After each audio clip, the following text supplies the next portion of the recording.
It's kind of weird how I can sit here and brand my video with the idea that Mitch Marner is not going to be a Maple Leaf this year, and it makes sense. The fact that I can sit here and talk about whether or not Mitch Marner is coming back just shows how crazy this situation is. This is talking about Mitch Marner and his contract and what Darren Dreger had to say on TSN 1050 yesterday.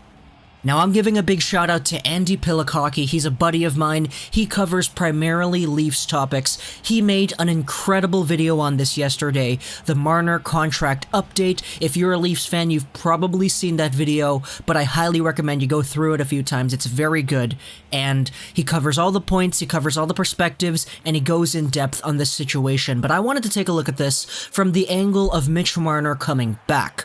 And if whether or not we've actually seen Mitch Marner in his last Maple Leafs game ever already. Now, if you're not familiar with what Darren Dreger said on the radio, this tweet sums it up right here. Dreger on TSN 1050 says that he expects Mitch Marner's camp to take negotiations beyond July 1st.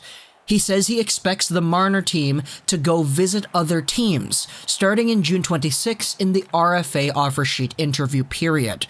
Dreger says the Leafs will have to make an aggressive offer at 10+, 10.5+, or 11+.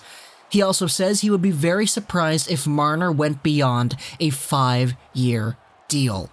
Now, these comments, they stirred up a lot on Leafs Nation, and I saw a lot of people on both sides of the pond. Realistically, though, let's take a look at it from a rational point of view. Mitch Marner is a player who absolutely deserves money. And, for sure, a guy who's getting 94 points a season, a guy who's got the potential for more, he can go out there and he can ask for as much money as he realistically could get because he is a good player. But people are quick to point out that if Mitch Marner wants to play for his hometown team, and if Mitch Marner wants to play for a hometown Maple Leafs team that is good, he will probably need to take a discount. And a pretty hefty one at that, especially if he's asking for $11 million. Mitch Marner is not necessarily worth that anyway, because Marner, as a guy, Andy covered this in his video too, if Marner was asking for this money and if he gets this money, that makes him the highest paid winger ever. And personally speaking, I don't know if Mitch Marner deserves to be paid the highest amount of money that a winger in the NHL has ever received. And the fact of the matter is, the argument that good players can ask for good money certainly does ring true, and it is completely within his right to ask for however much he believes he is worth. But as a Maple Leaf, in the context of the Leafs today with their cap, with their salaries, and with the players they have, that is simply not possible. Which is why I've seen on Twitter, I've seen it on Reddit, I've seen it on all social media that revolves around the Leafs, that people are starting to become more open to the idea of Marner signing an offer sheet. Because a lot of people, I've seen this perspective everywhere, hey, if Marner wants this amount of money, which we can't afford, send him away for 4 first-round picks, that would probably be better used. Because in the end, the Leafs free up $10 million in cap space, and they get a boatload of picks. But first of all, though, that return for Marner isn't actually sufficient, and I think most people would look at that and say, yeah, I don't know if Marner's worth just that. Which is kind of why people are starting to ask the question now whether or not the Leafs would actually go out and shop Marner. Because if Marner is going to go out there, sign an offer sheet quickly, get himself away from the organization because he wants the money, then there might just be a little bit more value in trying to shop him in a trade. Which is kind of why people are starting to open up to the idea that Mitch Marner could possibly not be a Maple Leaf come 2019-2020. And I've also seen the other perspective, that Darren Dreger is just out here kind of showboating, and Mitch Marner is only using this as fuel to look like a hometown hero when he does get a $9.5 million deal.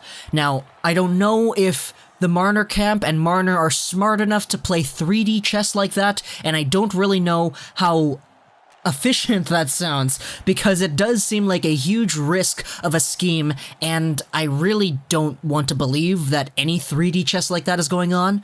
But hey, if Marner does come back at 9.5, which is right around where he's worth, then he's going to be pretty much revered in the city, a little bit more because this whole thing has caused him to blow out of the water with the media and the fans. If Marner does sign an offer sheet though, he will be hated. And this will be kind of like the Tavares in New York thing, just with a different twist. Because Marner signing an offer sheet pretty much says that he doesn't want to play in Toronto. And if he did want to play in Toronto, he would take the lesser amount of dollars. Because if it's the money he's going after, everybody's been saying this, hey man, negotiations, endorsements, commercials, all that stuff. Marner is loaded in this city if he stays in Toronto. But if it's just the strict dollar amount that he wants on the contract, I think it's safe to say that he won't be a Leaf next year. That's not up for me or you to decide, but if it was, what do you think happens? Comment down below what you think happens with Mitch Marner, with the contract. Does he go over an offer sheet? Do the Leafs explore a trade with him because things go past a point of no return? Or does Marner come back as a hero because he takes a $9.5 to $9.9 million deal? Who knows? But I want you to tell me. Hope you enjoyed this video. Socialist Rosa Gaming, and bye.